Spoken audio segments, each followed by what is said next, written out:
ಬನ್ನಿ ಇವತ್ತು ನಾವು ಪಂಡಿತ್ ಶ್ರೀರಾಮ್ ಶರ್ಮಾ ಆಚಾರ್ಯಜಿಯವರ ವೇಷಭೂಷೆ ಶಿಷ್ಟವಾಗೇ ಇರ್ಲಿ ಅನ್ನೋ ಪುಸ್ತಕದ ಬಗ್ಗೆ ಮಾತಾಡೋಣ.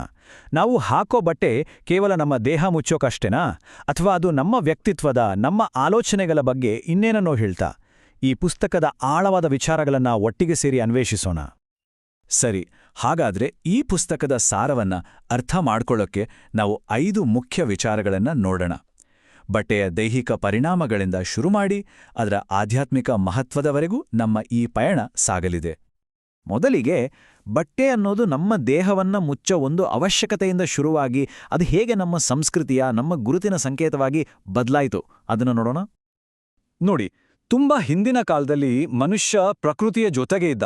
ಆದರೆ ಸಮಾಜ ಬೆಳೀತಾ ಬೆಳೀತಾ ಬಟ್ಟೆ ಅನ್ನೋದು ಕೇವಲ ಒಂದು ಅಗತ್ಯವಾಗಿ ಉಳಿಲಿಲ್ಲ. ಅದು ನಮ್ಮ ಕೆಲಸ, ನಮ್ಮ ಸಮಾಜದಲ್ಲಿನ ಸ್ಥಾನ ಅಷ್ಟೇ ಅಲ್ಲ, ನಾವು ಯಾವ ದೇಶದವರು ಅನ್ನೋದನ್ನು ತೋರಿಸೋ ಒಂದು ಸಂಕೇತವಾಗಿ ಮಾರಿ ಹೋಯಿತು. ಸರಿ, ಬಟ್ಟೆ ನಮ್ಮ ಅಂದವನ್ನಷ್ಟೇ ಅಲ್ಲ, ನಮ್ಮ ಆರೋಗ್ಯದ ಮೇಲೂ ಹೇಗೆ ಪರಿಣಾಮ ಬೀರುತ್ತೆ ಅನ್ನೋದನ್ನ ಈಗ ನೋಡೋಣ. ನಿಜಕ್ಕೂ ಬಟ್ಟೆಗೂ ಆರೋಗ್ಯಕ್ಕೂ ಒಂದು ದೊಡ್ಡ ಸಂಬಂಧವಿದೆ. ಇಲ್ಲಿ ತುಂಬಾನೇ ಇಂಟ್ರೆಸ್ಟಿಂಗ್ ವಿಷಯ ಏನಂದ್ರೆ, ಬೇರೆ ಬೇರೆ ಬಟ್ಟೆಗಳು ನಮ್ಮ ಚರ್ಮದ ಜೊತೆ ಹೇಗೆ ವರ್ತಿಸುತ್ತೆ ಅನ್ನೋದು. ನೋಡಿ, ಹತ್ತಿ, ಖಾದಿಯಂತಹ ನೈಸರ್ಗಿಕ ಬಟ್ಟೆಗಳು ನಮ್ಮ ದೇಹದ ಸ್ವಾಭಾವಿಕ ಕ್ರಿಯೆಗಳಿಗೆ ಸಪೋರ್ಟ್ ಮಾಡುತ್ತೆ.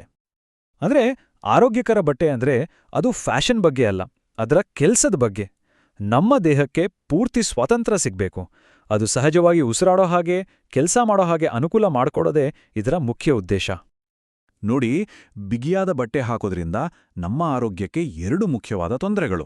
ಒಂದು, ಚರ್ಮದಿಂದ ಹೊರ ಹೋಗ್ಬೇಕಾದ ಕಲ್ಮಶಗಳು ಅಲ್ಲೇ ಉಳಿದುಕೊಂಡು ಚರ್ಮದ ಸಮಸ್ಯೆಗಳು ಶುರುವಾಗುತ್ತೆ. ಇನ್ನೊಂದು, ರಕ್ತ ಸಂಚಾರಕ್ಕೆ ಅಡ್ಡಿಯಾಗಿ ನಮ್ಮ ಶಕ್ತಿನೇ ಕಡಿಮೆ ಆಗತ್ತೆ. ನಮ್ಮ ಬಟ್ಟೆಗಳು ಕೇವಲ ನಮ್ಮನ್ನು ರಕ್ಷಿಸೋದಷ್ಟೇ ಅಲ್ಲ, ಅದು ಒಂದು ರೀತಿ ಮೌನ ಭಾಷೆ. ನಮ್ಮ ವ್ಯಕ್ತಿತ್ವ, ನಮ್ಮ ಸಂಸ್ಕೃತಿ, ನಮ್ಮ ನಂಬಿಕೆಗಳು ಎಲ್ಲವನ್ನೂ ಜಗತ್ತಿಗೆ ಹೇಳುತ್ತೆ. ಇತಿಹಾಸದಲ್ಲಿ ಇದಕ್ಕೆ ಎಷ್ಟೋ ಉದಾಹರಣೆಗಳಿವೆ. ಪಂಡಿತ್ ಈಶ್ವರಚಂದ್ರ ವಿದ್ಯಾಸಾಗರ ಅವರನ್ನೇ ನೋಡಿ. ತಮ್ಮ ಸಾಂಪ್ರದಾಯಿಕ ಉಡುಗೆಯನ್ನ ಧರಿಸೋ ಮೂಲಕ ಅವರು ತಮ್ಮ ಆತ್ಮಗೌರವ ಮತ್ತು ರಾಷ್ಟ್ರೀಯತೆ ಎರಡನ್ನೂ ಎತ್ತಿ ಹಿಡಿದ್ರು. ಅದು ಅವರ ನಿಲುವಿನ ಸಂಕೇತವಾಗಿತ್ತು.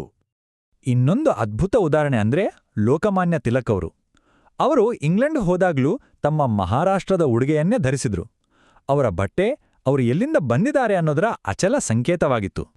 ಇನ್ನು ಮಹಾತ್ಮ ಗಾಂಧಿಯವರ ಬಗ್ಗೆ ಹೇಳಲೇಬೇಕು. ಬ್ರಿಟಿಷ್ ರಾಜನನ್ನ ಭೇಟಿಯಾಗೋಕೆ ಕೇವಲ ಒಂದು ಪಂಚೆ ಮತ್ತು ಶಾಲಿನಲ್ಲಿ ಹೋದ್ರು. ಯಾಕಂದ್ರೆ ಅವ್ರಿಗೆ ಗೊತ್ತಿತ್ತು, ನಿಜವಾದ ಗೌರವ ಇರೋದು ದುಬಾರಿ ಬಟ್ಟೆಗಳಲ್ಲ, ನಮ್ಮ ತತ್ವಗಳಲ್ಲಿ, ನಮ್ಮ ನಂಬಿಕೆಗಳ ಶಕ್ತಿಯಲ್ಲಿ ಅಂತ. ಇದನ್ನವರು ಇಡೀ ಜಗತ್ತಿಗೆ ತೋರ್ಸ್ಕೊಟ್ರು.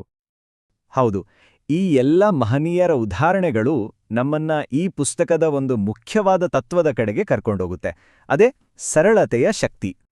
ಸರಳತೆ ಅಂದ್ರೆ ಏನೂ ಇಲ್ಲದ್ದಿರೋದಲ್ಲ, ಅದು ಒಂದು ಆಯ್ಕೆ. ನಮ್ಮ ಜೀವನದಲ್ಲಿರೋ ಅನಗತ್ಯ ಗೊಂದಲ, ವಸ್ತುಗಳನ್ನ ಕಡಿಮೆ ಮಾಡಿ ನಿಜವಾಗಿಯೂ ಮುಖ್ಯವಾದದ್ದಕ್ಕೆ ಜಾಗ ಮಾಡಿಕೊಡೋದು, ಅದು ಒಂದು ರೀತಿಯ ಸ್ವಾತಂತ್ರ್ಯ. ಹಾಗಾದ್ರೆ ಈ ಸರಳತೆಯನ್ನ ನಮ್ಮ ಜೀವನದಲ್ಲಿ ಅಳವಡಿಸ್ಕೊಳ್ಳೋದು ಹೇಗೆ? ಮೊದಲಿಗೆ ನಮಗೆ ನಿಜವಾಗ್ಲೂ ಏನ್ಬೇಕು, ಯಾವುದು ಕೇವಲ ತೋರಿಕೆಗಾಗಿ ಅನ್ನೋದನ್ನ ಅರ್ಥ ಮಾಡ್ಕೋಬೇಕು. ಎರಡನೇದಾಗಿ, ಬಟ್ಟೆಗಳನ್ನ ಫ್ಯಾಷನ್ಗಾಗಿ ಅಲ್ಲ, ಅದರ ಉಪಯೋಗ, ಆರಾಮಕ್ಕಾಗಿ ಆರಿಸ್ಬೇಕು. ಕೊನೆಯದಾಗಿ, ಜನ ನಮ್ಮನ್ನ ಗೌರವಿಸೋದು ನಮ್ಮ ದುಬಾರಿ ಬಟ್ಟೆಗಳಿಂದಲ್ಲ, ನಮ್ಮ ಗುಣ, ನಮ್ಮ ನಡತೆಯಿಂದ ಅನ್ನೋದನ್ನ ನೆನ್ಪಿಟ್ಕೊಳ್ಬೇಕು. ಸರಿ, ನಮ್ಮ ಚರ್ಚೆಯ ಕೊನೆಯ ಭಾಗಕ್ಕೆ ಬಂದಿದ್ದೇವೆ. ಇಲ್ಲಿ ನಾವು ನಮ್ಮ ಹೊರಗಿನ ಸ್ವಚ್ಛತೆಗೂ ನಮ್ಮ ಮನಸ್ಸಿನ ಸ್ಥಿತಿಗೂ ಇರೋ ಅದ್ಭುತ ಸಂಬಂಧದ ಬಗ್ಗೆ ಮಾತಾಡೋಣ. ನಾವು ಶುಭ್ರವಾದ, ಅಚ್ಚುಕಟ್ಟಾದ ಬಟ್ಟೆ ಹಾಕಿದಾಗ ಅದು ಕೇವಲ ನಮ್ಮ ದೇಹವನ್ನ ಸ್ವಚ್ಛವಾಗಿಡೋದಲ್ಲ, ಅದು ನಮ್ಮ ಮನಸ್ಸಿನ ಮೇಲೂ ಪರಿಣಾಮ ಬೀರುತ್ತೆ. ಮನಸ್ಸು ಶಾಂತವಾಗುತ್ತೆ, ಆಲೋಚನೆಗಳು ಸ್ಪಷ್ಟವಾಗುತ್ತೆ. ಒಂಥರ ಧ್ಯಾನ ಮಾಡಿದ ಹಾಗೆ ಅಲ್ವಾ? ಹಾಗಾದ್ರೆ ಒಂದು ಪ್ರಭಾವಶಾಲಿ ವ್ಯಕ್ತಿತ್ವ ಅಂದ್ರೆ ಏನು? ಅದು ಒಂದೇ ವಿಷಯದಿಂದ ಬರೋದಲ್ಲ.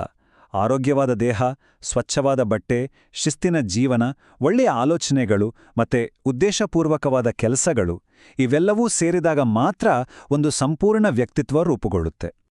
ಹಾಗಾದ್ರೆ ಕೊನೆಯದಾಗಿ ಒಂದು ಪ್ರಶ್ನೆ. ನಮ್ಮ ಬಟ್ಟೆಗಳು ನಾವು ಮಾತಾಡೋಕ್ಕೂ ಮುಂಚೆನೇ ನಮ್ಮ ಬಗ್ಗೆ ಮಾತಾಡುತ್ತೆ ಅಂದ್ಮೇಲೆ, ನಾವು ನಮ್ಮ ಬಟ್ಟೆಗಳ ಮೂಲಕ ಜಗತ್ತಿಗೆ ಯಾವ ಸಂದೇಶವನ್ನ, ಯಾವ ಸುಂದರ ಸತ್ಯವನ್ನ ಹೇಳಕ್ಕೆ ಇಷ್ಟಪಡ್ತೇವೆ? ಈ ಬಗ್ಗೆ ಒಮ್ಮೆ ಯೋಚಿಸೋಣ.